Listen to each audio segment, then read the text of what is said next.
Hello, dear students. I'm Poonam Som. Welcome you all in our YouTube channel Sims Official. Today, in this video, we will start the new chapter of the history, chapter number 9, the making of regional cultures. Let's start it. Okay, students. Now let's start the new topic, the another topic of the same chapter, the making of regional cultures.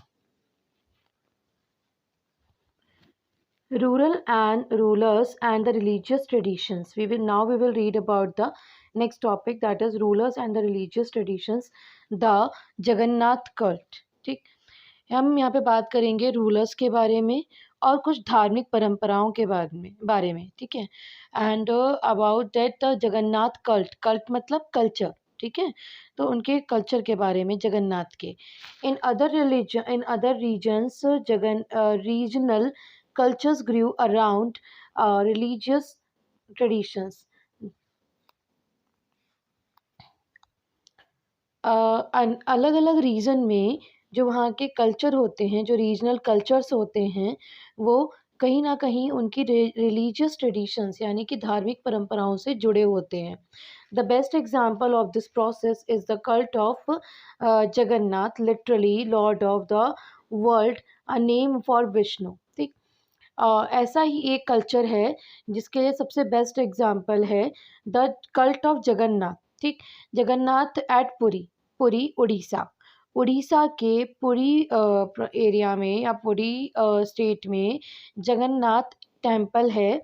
ठीक है, जो best example इस चीज़ के लिए साबित होता है कि वहाँ की जो ट्रेडिशनल रिलीजियस ट्रेडिशंस हैं वो कहीं ना कहीं उनके रिलीजन कल्चर से कॉप अप करती हैं, या these are the base of the regional culture. ठीक, so like that literally Jagannath का मतलब होता है literally lord of the world, जगत का नाथ यानी कि वर्ल्ड का स्वामी.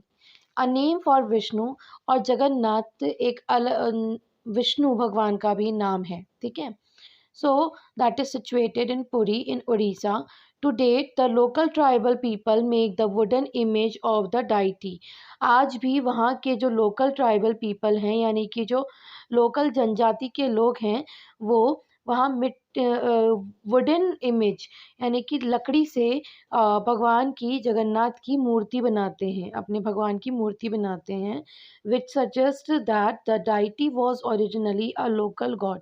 वो ये भी साथ में ये भी बताते हैं कि जो जो भगवान है जगन्नाथ वो उनके लोकल गॉड है, मतलब उनकी जो ओरिजिन हुई थी वो वहीं लोकल में ही हुई थी या लोकेलिटी से हुई थी. Who was later identify with Vishnu, जिन्हें बाद में विष्णु के नाम से या विष्णु के अवतार से जोड़ दिया गया. In the 12th century, one of the most important rulers of Ganga dynasty.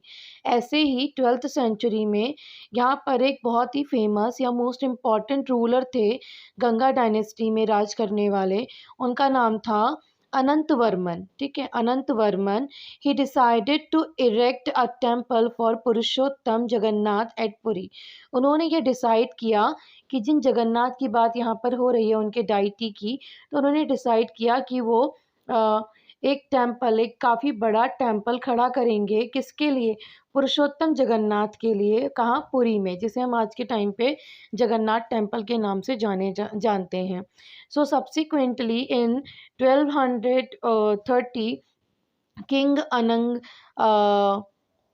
Anang III dedicated his kingdom to the deity and proclaimed himself as the deputy of the god. ठीक है, तो साथ बाद में क्या किया जो राजा वहाँ के, इसके बाद 1230 में यानी कि 1230 में राजा अनंग भीम थर्ड. ठीक है, अनंग भीम थर्ड ने अपना पूरा राज्य, अपना पूरा जो किंगडम था वो डाइटी, जो उनके भगवान थे जगन्नाथ भगवान, ठीक है, उनको proclaimed himself as the deputy of the God.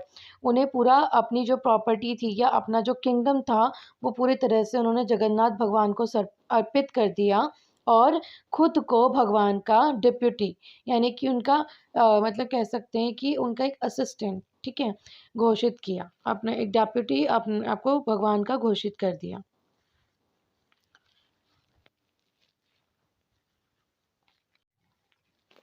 As the temple gained in importance as a center of pilgrimage, its authority in social and political matters also increased.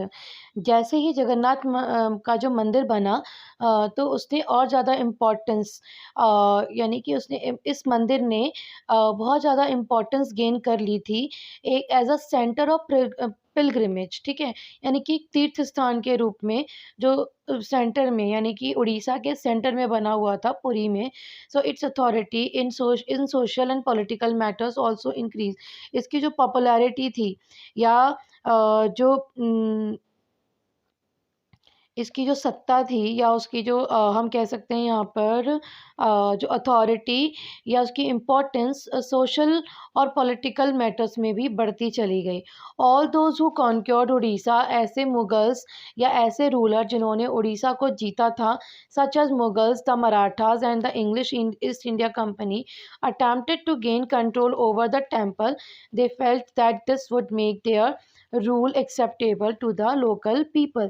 यहाँ पर जितने भी लोगों ने उड़ीसा को जीता उन सभी ने ये कोशिश की कि वो इस मंदिर पर अपना कंट्रोल कर लें, ठीक है, इस टेम्पल अपना कंट्रोल कर लें, चाहे वो मराठास थे, मुगल्स थे या ईस्ट इंडिया कंपनी थी, ठीक है। और उनका मेन पर्पस ये था, उनको ये मानना था कि अगर वो मंदिर पर कंट्रोल कर लेंगे तो इससे उनकी लोकल जो वहाँ की लोकल पीपल हैं उन पर भी उनका कंट्रोल हो जाएगा और वो उनका एडमिनिस्ट्रेशन एक्सेप्ट कर लेंगे। The Rajput and traditions of heroism, इसके बाद बात आती है राजपूत्स की। The Rajput and traditions of heroism in the 19th century, the यानी कि राजपूत्स और उनकी शूरवीरता की परंपराएं, यानी हीरोइज्म मतलब क्या होता है, मतलब अपने आप को एक हीरो के रूप में प्रेजेंट करना। शूरवीर यानी कि आप बहुत ज़्यादा कैसे हो, ब्रेव हो, ठीक। So in the 19th century, the region that constitutes most of the present day Rajasthan was called Rajputana by the British. While this may suggest that this was an area that was inhabited only by the mainly by Rajputs, ठीक। 19th century में British के लोगों ने राजस्थान के क्षेत्र को या राजस्थान के रीजन को राजपूताना करके बुलाते थे, ठीक है। जो ब्रिटिशर्स थे वो इस एरिया को, राजस्थान के एरिया को राजपूताना एरिया या क्षेत्र कहते थे। एंड इससे ये समझा जाता था कि ये एक ऐसा स्टेट है या एक ऐसी जगह है या ऐसा रीजन है जहाँ केवल मुख्य रूप से या मेनली राजपूत ही रहा करते हैं। This is only partly true, एक तरह से ये सच भी था।